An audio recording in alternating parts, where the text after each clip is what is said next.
Hey guys, welcome to Future Prospects, and we are Skype, folks. Skype. This is so interesting. I'm not only learning how to deal with different filming and stuff like that, but I'm also learning the different ways that you've got to time yourself and things like that. So it's kind of a really cool on what you're doing. With my show today, first Future Prospects Skype, we have Cara Ware. And Cara Ware is a very, very unique lady. She is Kimberlite Enterprises creative assistant. She works with all of our social media, creating things on our website.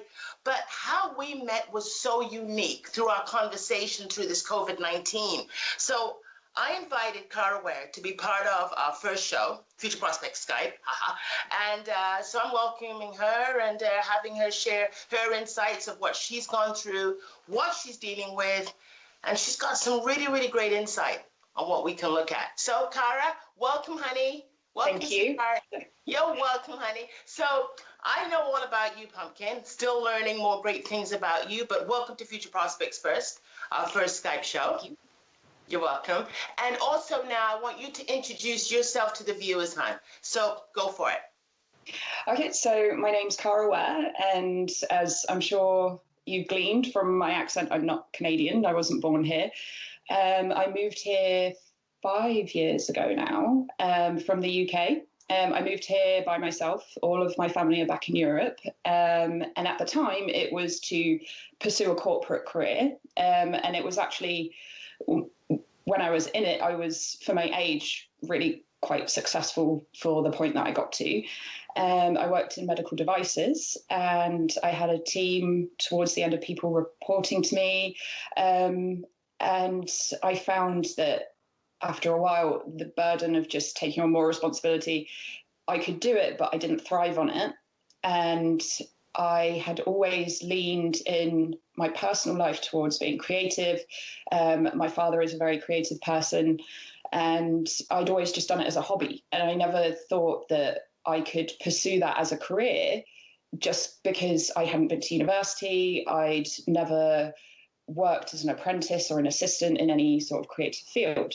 But my gut feeling after feeling that pressure from the corporate world was that I was doing myself a disservice, and I felt as if I could pair the business side that I'd learnt with my creative abilities. And I quit my job quite suddenly, much to the business's dismay, back in October. And I basically went freelance, and I set myself up so that I could be without steady income at the level that I had previously. And so I could focus on just building connections, learning more, figuring out what the market base was. And I had 2 clients under my belt for marketing and social media, and generally just assisting them with things online that were a little bit out of their skill set or timeframes. Yeah. And that's how I met you. And I was basically copied on an email from one of my clients who had emailed 2 people, in fact, myself and somebody else, and said, can anybody help Joy with adding a PayPal button to her website? And I responded and connected with Joy and got the PayPal button up and added some extra content. And it just went from there, really. Joy and I clicked immediately on a personal and professional level. And I'm happy to say that I think, how long has it been now, Joy? About 2 months? Yes, it must be.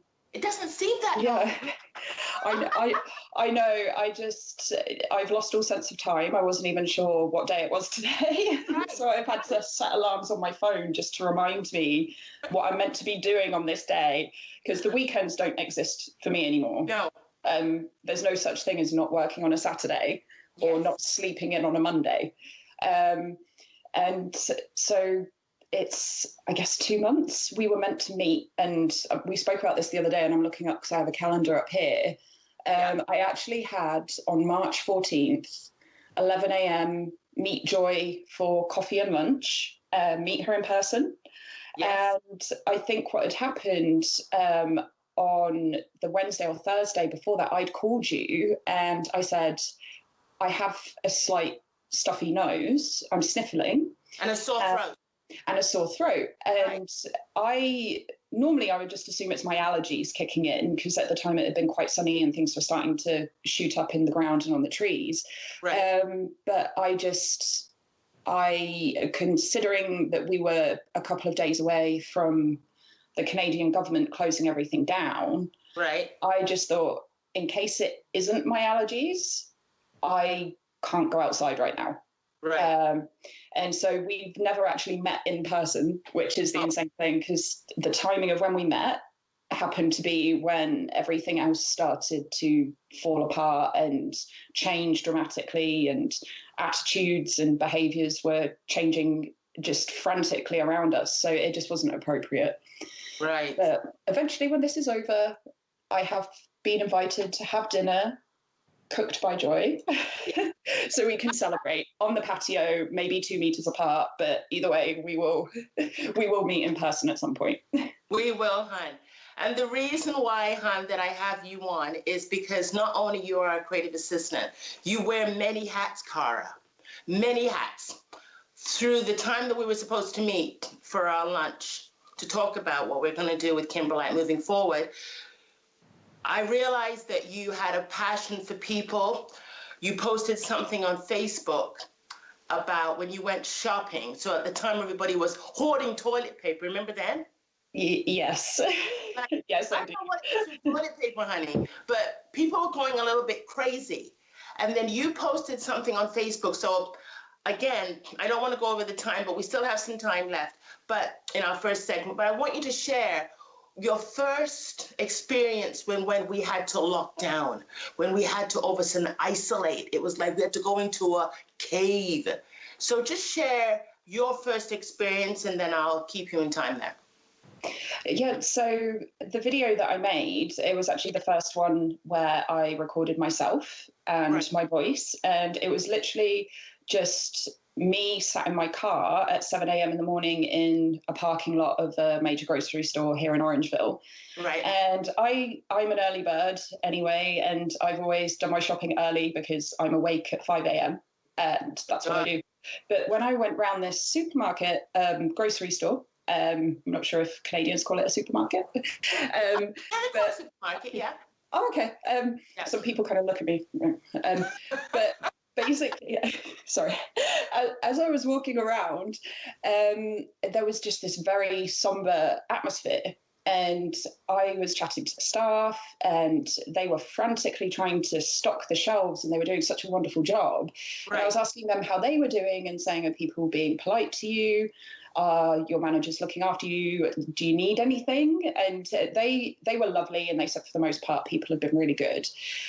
But just as I was talking to the checkout assistant, this lady who must have been, I'm going to say early 70s, she was there with one of the smaller shopping carts, and she had bare minimum essentials in it, just bread, milk, a couple of cleaning products. But the other thing that she had was an oxygen tank with the breathing apparatus around her nose. And the one that just sits on the nasal passage there. And she had her carry bag for it, but she had it in her cart, and she was just moving so slowly, but trying to stay away from people and trying to keep to herself. And it was this really I don't know, it hit me that she symbolized everything about this situation that other people didn't understand. And that was from the fact that people needed to be hygienic, practice social distancing or physical distancing. They shouldn't be panic buying and loading up in the supermarket to the point where people are fighting or people can't get what they need. And she had come out at that time in the morning when it was quieter, just so that she could stay away from as many people as possible whilst getting what she needed to live. And I could have cried. It was really sad. And she may even turn around and say to me, you don't need to cry about me. I'm fine. I know how to look after myself. So I don't mean it to sound patronizing. Right. But the fact of the matter is that there are millions of people like this lady who at that time in particular were struggling just to get into the supermarket and feel safe. Right. And that's why I made the video. It was about, I think, 4 minutes long. And just saying to people, we need to think a bit more outside of ourselves. And whilst we need to look after ourselves too, the primary focus are people who really aren't going to be okay if we don't behave. Exactly. And that is what touched me, is when I realized there was another side, that you had a voice, but you talked so from the heart when you shared it on Facebook. Like, we talked prior to that, but you shared it from the heart. And at that time, it was like the whole world just, well, I can only talk for the Western side, Canada. It's like people just kind of lost their minds for a bit. Am I wrong to say that? I think so. And it's not representative of everybody, but it was so apparent because a lot of people were hoarding strange things, Yes. for one thing, like toilet paper. And on the flip side, things like milk. There was a 2-week period where I could not find milk, and my partner requires lactose-free milk for his health. It's not a choice, and I couldn't find any.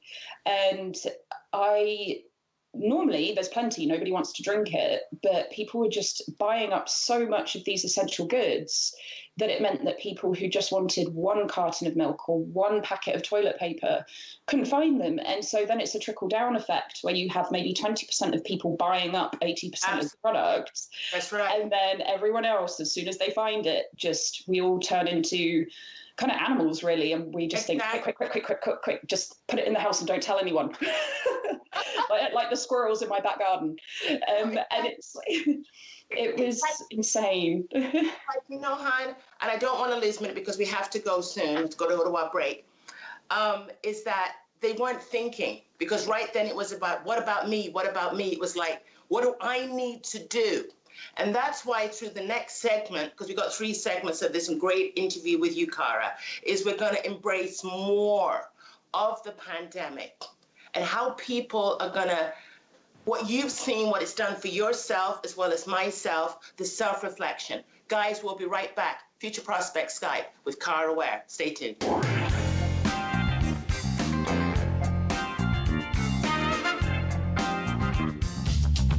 This program is brought to you by Ignite TV. Now you're in command. Visit Rogers.com for more details.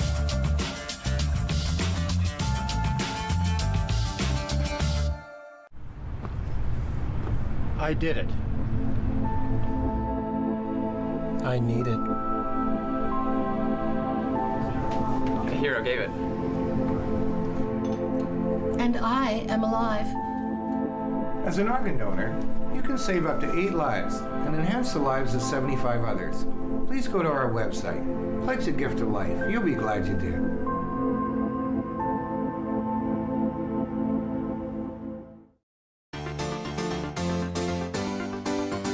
Good evening, 007. Tell me what you know, James Bond. You light the fuse on any explosive situation. Put your attention. 007 license to kill. Is this really what you want? Living in the shadows? Always alone? I don't stop to think about it.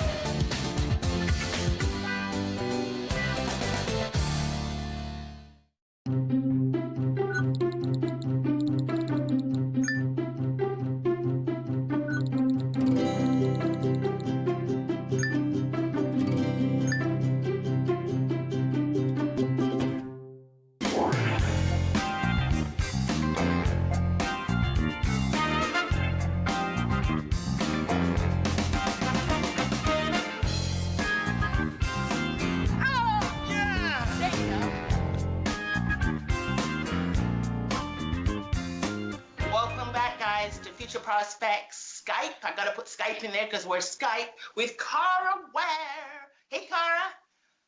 That was an awesome first segment, hon. Awesome. Just phenomenal. Now, I want to recap what we were talking about with the toilet paper, but also how we kind of lost our minds a little bit. It was all about me. And how did you, moving forward now with the pandemic, with how people were dealing with it, the toilet paper, the food. You gave your insight through Facebook on your interview, your little, how would I say, filming that you shared. But can you share with the viewers from the first week, how did you deal with it that you had to just live in your own home for a bit? You couldn't meet people, you couldn't meet your clients, you couldn't go out and be normal. So how did you deal with the unnormal? That's what I'm trying to say. So I think I fell into a weird category of people because I'm freelance and I work for myself for the most part. Where I'm talking to you from right now is actually my office, as much as it may not look quite official officey. It's cozy. Yeah, exactly. It's my comfort creative space. Right. And it's stuffed toys aside. For me, as soon as Prime Minister Trudeau said, look, people need to stay home, it was just, part of it for me was being sat here, seeing that news message and going, okay, that's okay. And a lot of freelance creative people and people who work for themselves found that from that aspect, they already had established a mentality and a working routine. That's right.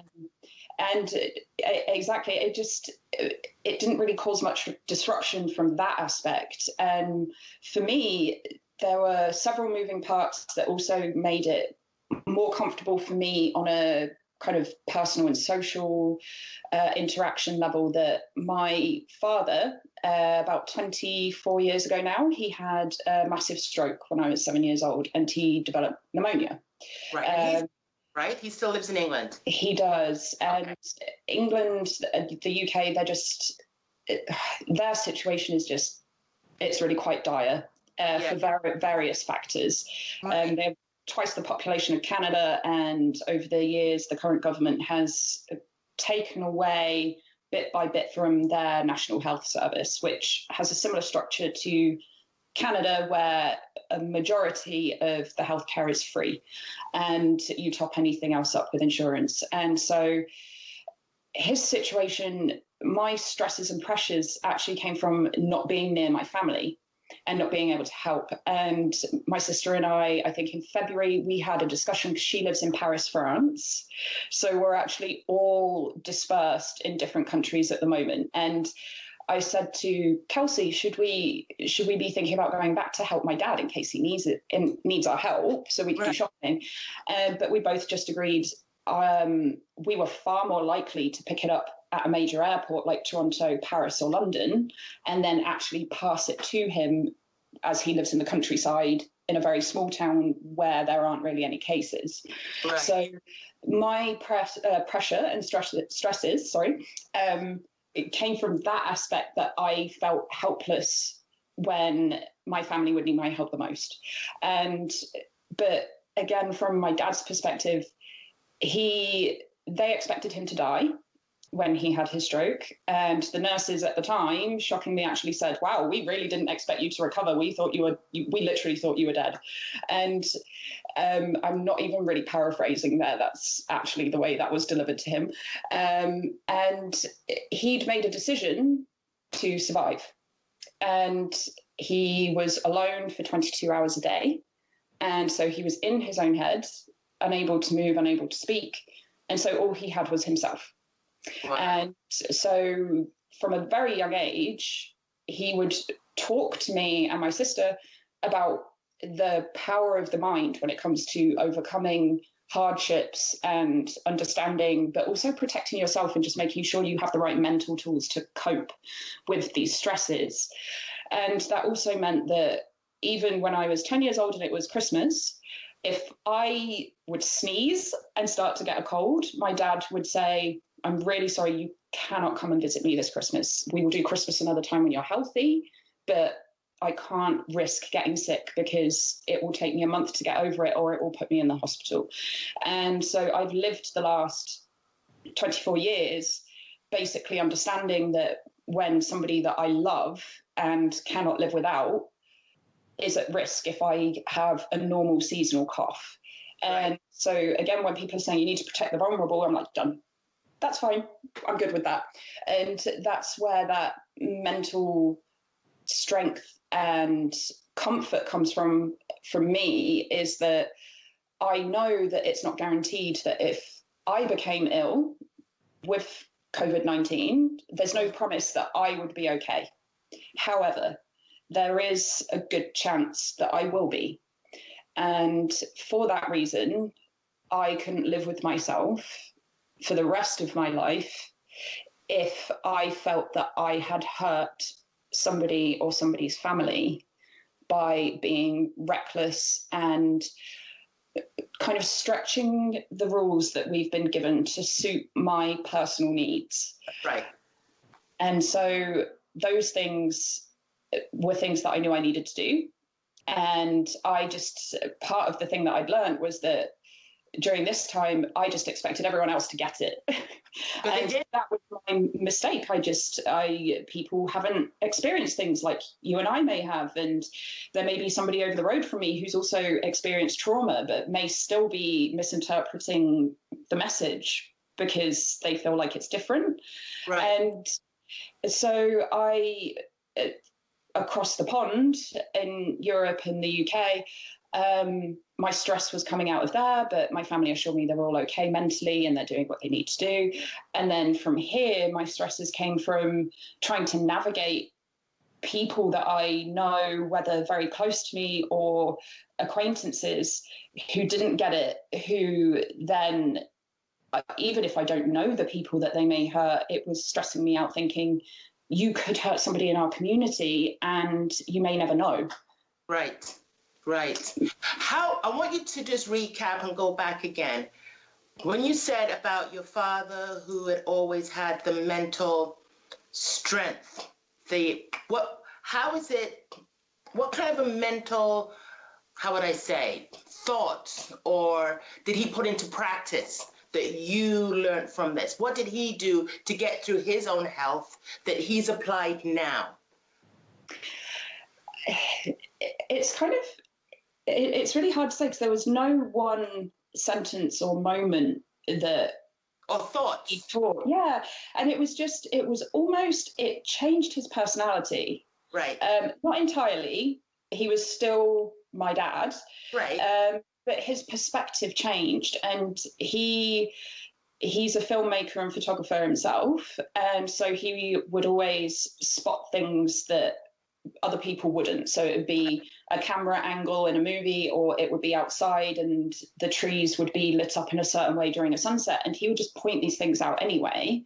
Right. But then that was intensified after his stroke, because it was appreciating being in a moment and acknowledging that those moments are beautiful and we don't get many of them.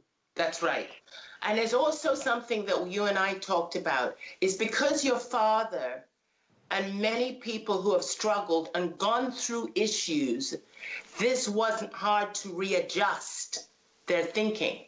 Yeah. It's when we now here in the Western world, honestly, we've been so spoiled that now we've had to not think about our own, but think of others around us. And how do we now visit our own inner strengths? And that's what you and I were talking about. It's like we're doing a self-reflection. Yeah. And the challenge with humans, and I'm not a psychologist in any way, but it's the challenge that I see is that we all have our own opinions on who we are ourselves. And some of us really beat ourselves up about everything that's negative and we amplify it. And then other people may acknowledge their weaknesses or the negative things that they tend to gravitate towards too, but they amplify the fact that their opinion is the gospel. And it makes it very difficult when everybody has the right to an opinion. We're all individuals and we all think differently, which is fantastic, but it's really hard to educate people and change the path that they've always been on.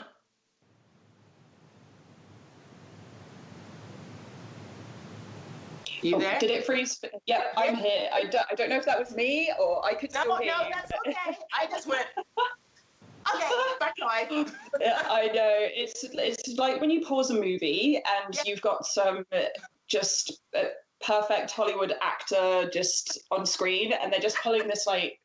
You know what I love about this, if anything, Cara, is that I've always been myself, but this allows you even to be more because you're out of your comfort zone. You're in your own home talking about something that is very, very dear to your heart. So what you were saying, do you remember what you were saying before we froze? Well, actually, I feel like that symbolizes this entire situation. We were all doing our thing and then everything froze. And Skype is telling us. Exactly. Self-reflection. We've got 2 more episodes and we've only got maybe 2 minutes and half a second, watching my clock here. What have you seen? What kind of stuff that you've learned when you've self-reflection? What has this helped you? What have you seen about yourself that you've had to use? So I definitely acknowledge that I was one of the first people to see just the gravity of the situation and what it was that I needed to do for the benefit of human life. Right. And I know that I'm not saying I'm saving everyone, but saving one person to me it's amazing and it's important and it protects people from pain. But at the same time, that was my strength and I found I couldn't use it to help other people.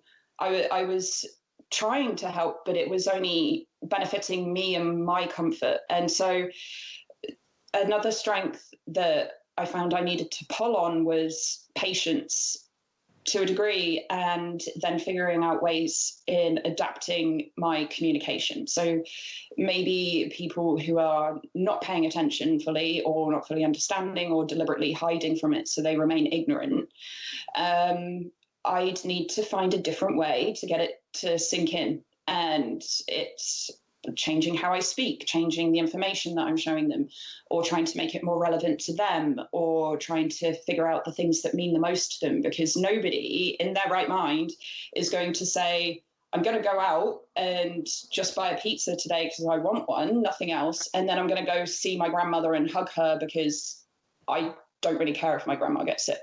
Nobody says that. Right. And people struggle when they can't see something, it's not tangible. And at the moment, in the more rural areas of Ontario, we're not seeing it. And so it's trying to get people to place themselves in a situation where it has come into their home or it's affected their friends. On that note, we got to go to break. You're amazing. I love you lots. We'll be right back, guys. This is awesome.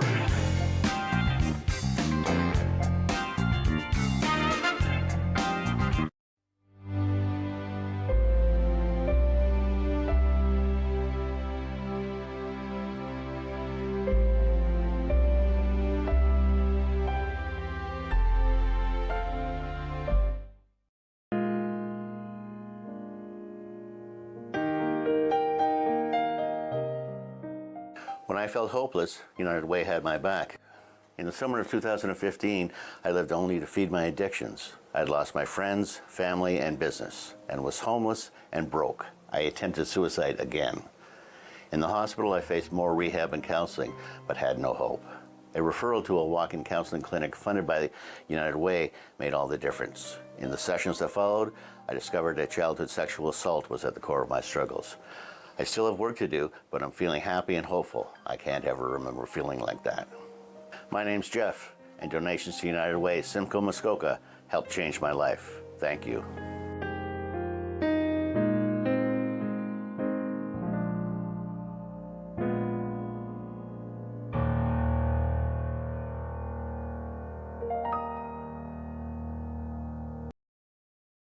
The Matthews House Hospice Bucket List Lottery is now on. The first early bird draw is on May 6th and the grand prize draw on July 1st. Tickets available online at mhh5050.ca and throughout South Simcoe. What's on your bucket list?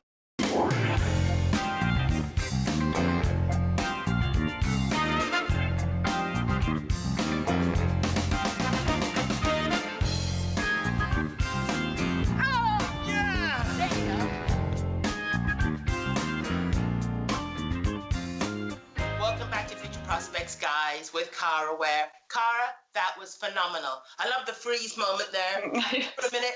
That was pretty cool. And it kind of gets you a little bit of a laughter a little bit through all of this. But anyway, hon, that was amazing. We covered on who you are. We covered on self-reflection. We covered on your dad and your family and how you had to respect in not just jumping on a plane and going over for them, but respecting their health and their well-being. But now in this, you and I had talked about the political view. We've got our prime minister, who, to me, who's doing an amazing job, phenomenal job. But how we now in the Western world, and then several people I've talked about, is not only with our son, Michael, who's attending in McMaster, Sean, my husband, and even other people, even Ron, I've talked about this with, how we in the Western world, Ron, who's our producer here at Rogers, is how the Western world is literally, we're spoiled. We really are. And this is the unknown for us. So what's your views on it? I'm going to give you my point of views and take it from there, hon, because you shared some really, really good pointers in our conversation. Go for it, girl. Yeah, so it's in a standard world. So say this time last year, no one would have predicted this. No. And it was business as usual, and people were focusing on just living for fun, living for their job. And we have a beautiful thing in the Western world where we have a lot of freedoms. Yeah. There is room for improvement without focusing too heavily on that, but we have a lot of freedoms. And I feel that we got confused here, where we're doing something for a higher purpose, right, which won't last forever. Right. And ordinarily our governments and the powers that be, they're not really these authoritarian governments that are trying to snoop in on our lives and try and take over everything and tell us exactly what we have to do. We are free to go hiking in beautiful parks in Ontario, or we're free to go and get a haircut. We're free to go shopping in large malls and just play with our children outside. Right. And it's suddenly these things that we say are civil rights, and civil rights is actually something that I've heard people use a lot during this pandemic, that being told to stay indoors, and you can still go out to exercise, walk your dog, sit in your back garden, as a temporary measure, people do believe it's an infringement on their civil rights, and it's an infringement on their freedom. And say, for example, in the US, people feel like it's going against what America represents, being told to stay indoors. Right. And you can play in this world of freedom and liberties and freedom of expression, but it's kind of separating that in a time of crisis where those things actually transfer into a luxury and a blessing and something to be grateful for the future when we are allowed to do these things again. And then it comes down to actual human rights and being able to keep people safe. And again, I think a lot of people in the Western world would argue that a human right is to feel safe and protected from danger, and especially from death. And that is actually something that's taking precedent at the moment, which is protecting humans. And maybe people want to argue that it's only affecting a small percentage of people, but there are ripple out effects that people also forget. And for Ontario and Quebec, for example, where the care homes are just, it's traumatic. It's traumatic to even just see it on the news as people are talking about it. It breaks my heart, let alone the poor people that are residents there and the poor staff members that are having to contend with this and still have to go to work to do it. And can I interject for a second? Yeah, of course. Yeah. Also about, now this is something that came on Facebook that I had noticed from a prior guest, Leah Denbach. She was posting, she's a photographer that takes photography, capturing pictures with homeless people. So that is what she's actually dealing with. And excuse that phone right now, it's ringing on my husband's cell phone while I'm using it as my stopwatch. So folks, just ignore that. But homeless people out there, they can't go anywhere, Cara, right? They can't go anywhere. They can't talk to anybody. And what the sad thing is that how are they dealing with it? You know what I mean? Yeah. Oh, yeah. And actually, I'd had a discussion, I think, with my dad a couple of weeks ago, because I had been part of a conversation, and I can't really remember the context, but basically a town somewhere else in Ontario was, they're trying to support local businesses, and they were trying to do either curbside pickup or just sanitary, safe ways of customers still being able to buy things and collect it without coming into contact with the owners. Yeah. And what they've been doing was leaving the bags that people had purchased outside with their names on and as far apart from each other as they could. But they were finding that homeless people within this town would come and take the bags. And they were complaining that basically the business owners are stressed by this because they're losing inventory, and they've been shouting at them through the window and threatening them, and they were demanding that they get extra security and police presence for this town. And I was aghast just listening to this conversation, and I just thought, you are dealing with some of the most vulnerable people who deal with horror and tragedy and threats to them every single day anyway. That's right. And now you're saying when a desperate person who has no other option is trying to take something that might make them a bit of money, or it may be food or hand sanitizer within these bags that they are trying to take to keep themselves alive, quite literally prevent themselves from succumbing to this situation. Mm-hmm. And I was just surprised that people were responding with such anger at somebody who literally has nothing. They don't have anything. That's right. And yes, small businesses are suffering, and that in itself is a concern for people when that's their entire family's income and that's their livelihood. But there has to be a balance there. Right. And figure out a different way to have your customers come and collect. But don't use brute force against somebody who has no means to fight anything. It just seemed really tragic. But isn't that also now, if you don't mind me interjecting, that because we've never had to struggle over here, we've struggled, we've gone through SARS, we've gone through stuff, but this is worldwide. This is the whole world. Yeah. Now, the Western world has always heard stories of that, but never had to actually deal with it. Can you still hear me? Yeah, I've still got you.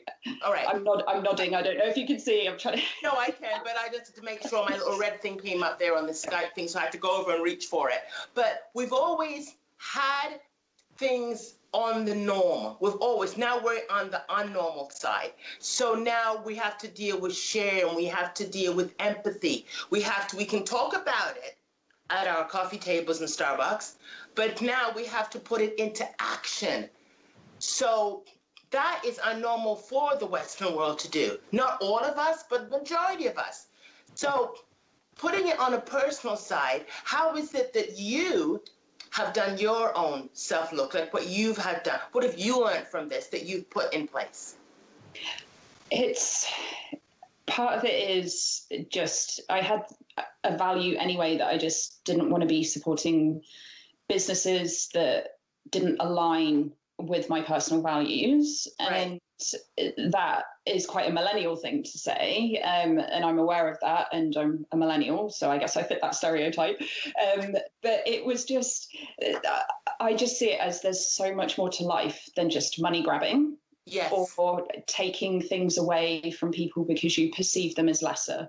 Right. And one thing that I really I need to figure out how to do this, would be to help support what I'm going to refer to as the forgotten demographics. And these people have been put at the forefront during this pandemic because we spent a very long time ignoring care homes because we didn't want to put money into them, and we didn't want to pay the healthcare workers, and we spent a very long time ignoring frontline healthcare workers, the nurses, the paramedics, disabled people, such as my father, he claims disability benefits, and those disability benefits are nothing. You can't live on that. But they're also the vulnerable. So all of those people, and the homeless too, that we've just been quietly sailing by because the government's just decided that they're not worth paying attention to. All of a sudden, it's like, we need to protect all of these people. And we think if you had to begin with, we probably wouldn't have this problem. And it's more so in the UK, for example, that is being amplified at the moment, because tragically, so many NHS workers in the hospitals have actually lost their lives. NHS workers? Oh, a national healthcare system. Okay. It's basically the healthcare system that's free to the public. You can go private if you wish. But all of those ER nurses and quarantine room nurses, we've lost thousands. It's really... It's awful, but they don't have PPE, they don't have the space, they don't have the funds. Wow. And when you start moving into a system where you're trying to privatize everything, and say in the US, where people can't afford healthcare because they have a very libertarian society where they feel like you are entitled to anything providing you earn it. And that includes your health. Right. So you need to earn money in order to be able to pay for critical healthcare. Or you can go to this lovely public one, which is just disgusting and full of disease in itself because they can't afford to clean it and maintain it.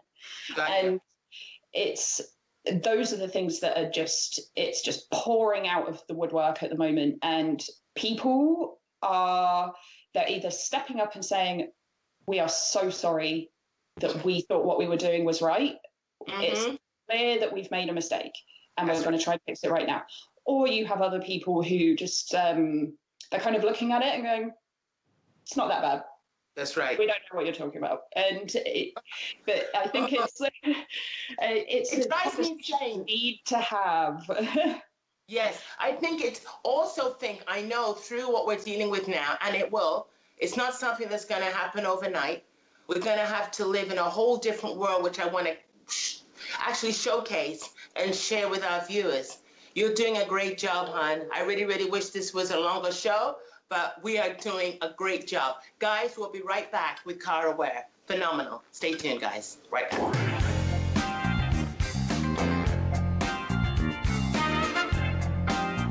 What kind of show do you want to see on Rogers TV? What interests you? Log on to rogerstv.com, fill out a show proposal, and tell us about your segment idea. We want to know what you want to see. Rogers TV, only on Rogers. I'm Mallory, and I was walking home one night when an impaired driver hit me. He had been overserved in 2 bars before getting behind the wheel. If the servers would have called him a cab instead of serving him more alcohol, my life would be the same as what it used to be. I think servers play the biggest role in keeping us safe because it's up to them what state the person's in when they leave. Refusing service isn't personal, it's the law.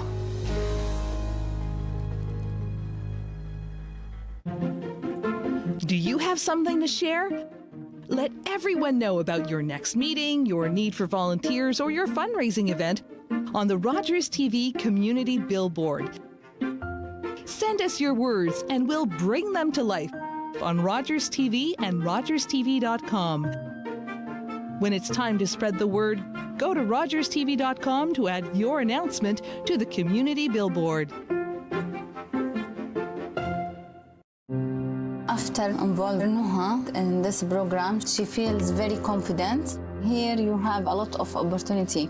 I learned a lot of stuff, like being kind, and I'm more open-minded.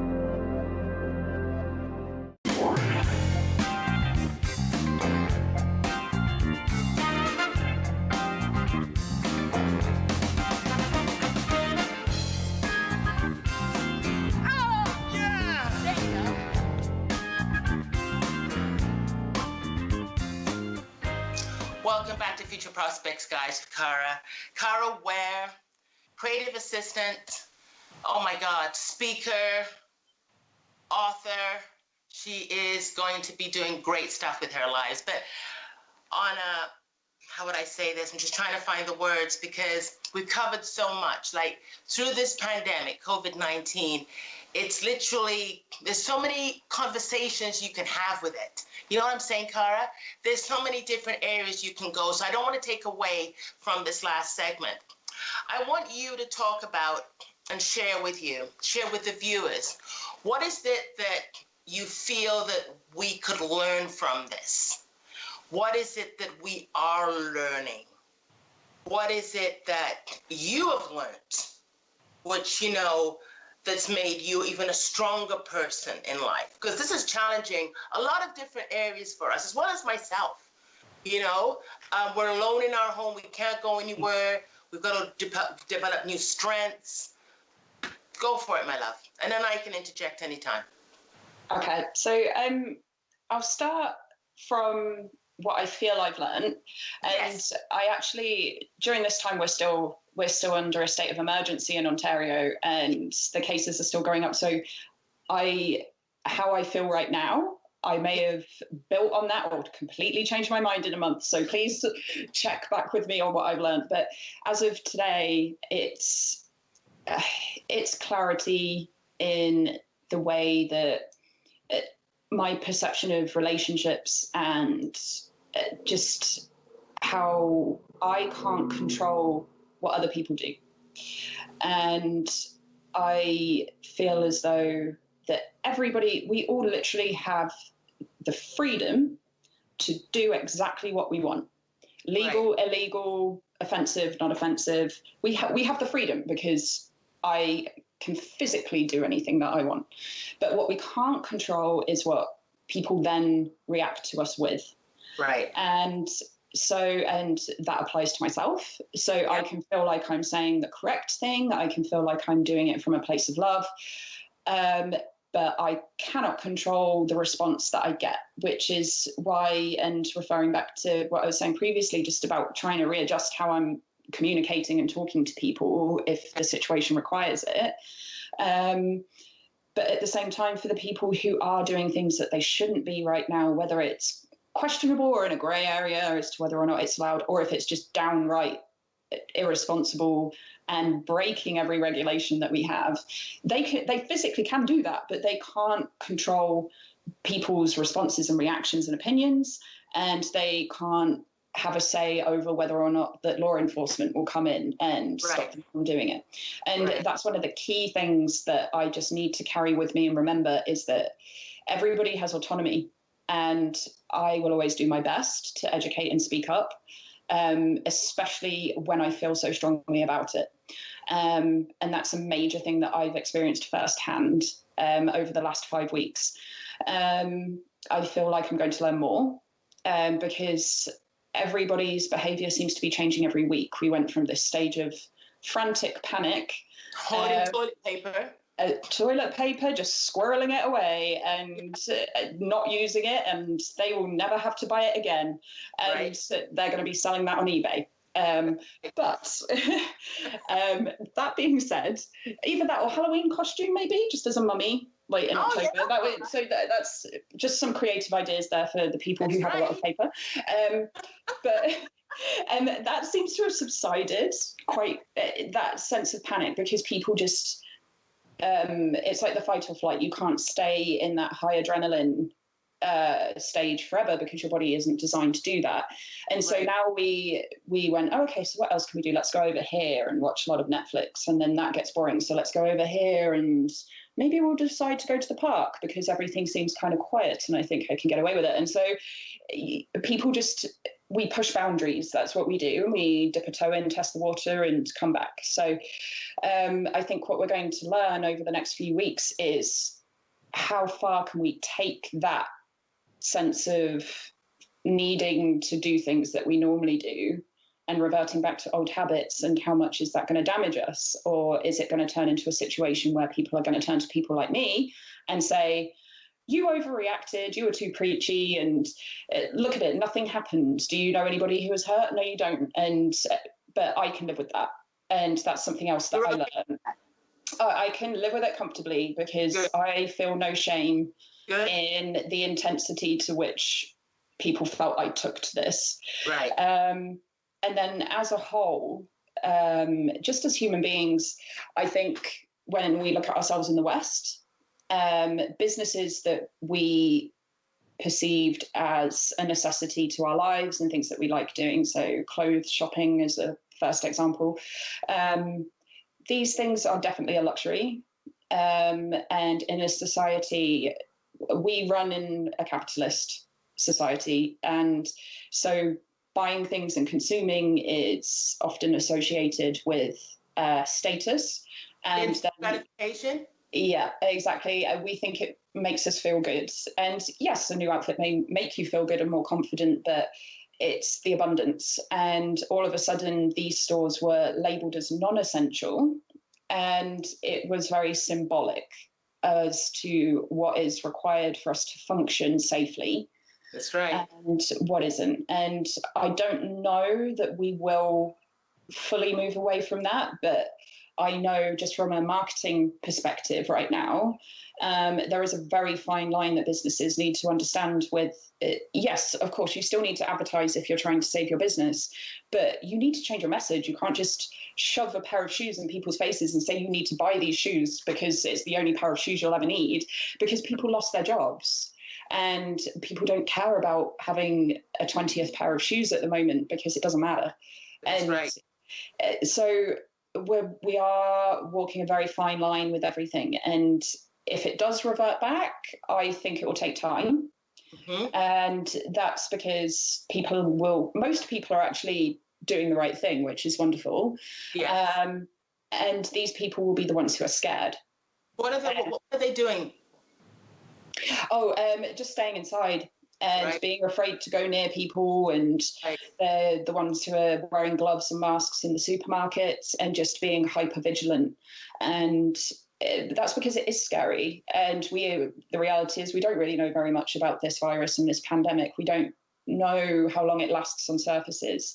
We don't know who's vulnerable and who isn't in the scheme of things when you look at people who are healthy and fit and have no underlying health conditions. So people are being extra cautious because they don't understand what it means for them personally.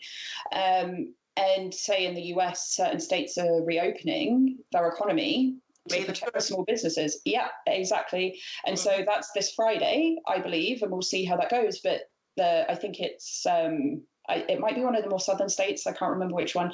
They were saying like places like bowling alleys can open. That's right. Which really, like, I don't.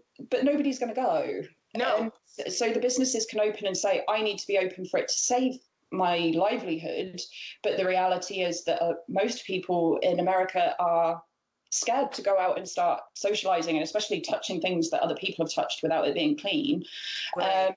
And it will be the same here, that people are just scared, and the same in Europe, that people are scared. People want more freedom, but maybe they look more towards just feeling like, I want to go out in my boat and just sit on a lake and fish and not talk to anybody, because that's what I normally do.